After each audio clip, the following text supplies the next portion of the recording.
پیچھے چلے گئے، دنیا بہت آگے گئی، ہمارا ملک بہت آگے گیا، لیکن دہشت گردی کی وجہ سے ہماری ریاست بہت پیچھے چلے گئی، اور نسل پیچھے چلے گئی، بلکہ ہزاروں نوجوان شہید ہوئے، ہزاروں ہماری بیٹیاں بہو بیٹیاں بیوہ ہو گئی، ہمارے ہزاروں بزرگ اپنے لخت جگر کھو گئے۔ تو اس طرح سے ہمارا جانی نقصان، مالی نقصان، مکانوں کا نقصان اور تجارت کا نقصان، اس کا ازالہ شاید کبھی نہیں ہو پائے گا۔ لیکن ہم چاہتے ہیں کہ دوبارہ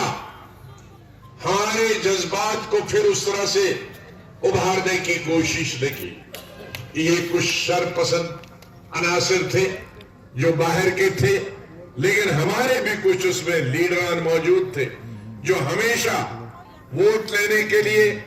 کرسی حاصل کرنے کے لیے، منسٹر بننے کے لیے، چیف منسٹر بننے کے لیے، ایم ایل اے بننے کے لیے جو لوگوں کے جذبات سے کھیلتے تھے۔ کبھی ان کو آزادی کی بات بولتے تھے، کبھی اٹانومی کی بات بولتے تھے، کبھی خود مختاری کی بات کرتے تھے، اور جو ہمارے بیچارے بھولے بھالے کشمیری بھائی تھے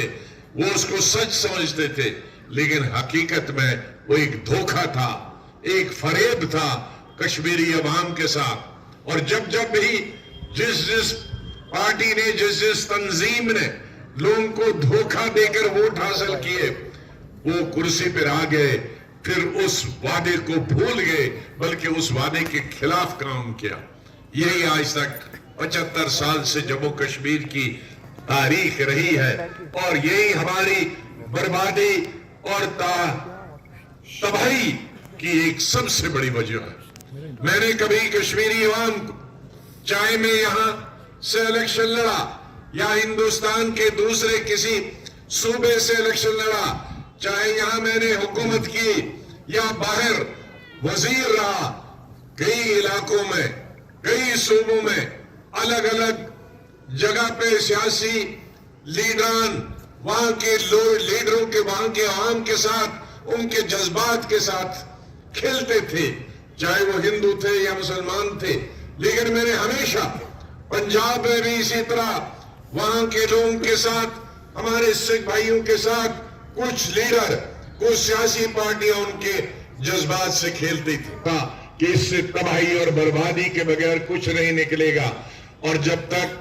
وہاں براہ راست 4 سال کے بعد حکومت نہیں بنی اور شانتی اور امن ہوا، آج 40 سال ہوئے، پنجاب بہت آگے چلا گیا، پنجاب میں ترقی کی، پنجاب میں انڈسٹریاں لگی، پنجاب میں فیکٹریاں لگی، پنجاب میں ہریالی آج پوری دنیا میں، اور آج ہمیں بھی پنجاب کا اناج ملتا ہے۔ لہذا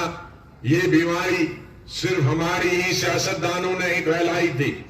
ملک کے اور دنیا میں بھی آج بہت سارے ممالک جہاں اس طرح سے سیاستدان وہاں کی تباہی اور بربادی کا عالم برپا ہوا۔ اس لیے ہم نے آئندہ اس طرح ہماری ریاست میں کوئی بھی لخت جگر، کوئی بھی بچہ، کوئی بھی نوجوان، کوئی بھی بچی بیوہ نہ ہو، کوئی بھی والد، کوئی بھی والدہ اپنے نوجوان بچے سے محروم نہ ہے۔ اس کے لیے ہم نے سب کوشش کی۔ اس لیے میں میرے بھائیوں اور میرے بزرگوں، نوجوانوں میں یہ سیاسی فقیر پھر آئیں گے تھیلا لے کر کہ اب ہم تمہیں یہ دلائیں گے، ہم تمہیں آزادی دلائیں گے، ہم تمہیں 370 دلائیں گے۔ لیکن جب 370 کی بات تھی تب تو بی جے پی سرکار سے بتا دیا ہم کو جیل میں ڈالو ورنہ ہم کو شور کرنا پڑے گا، جو مرضی ہے کرو۔ ارے اس کے بعد بھی تو 4 سال ہوئے، اس کے بعد بھی تو تم جلوس نکال سکتے تھے، کیوں نہیں نکالے؟ کیونکہ نیت نہیں ہے، نیت نہیں۔ جب 370 ہم سے چھینا گیا، جب اسٹیٹ ہم سے چھینی گئی، میں ایک پارلیمنٹ میں تھا کانگریس کا، میں نے بولا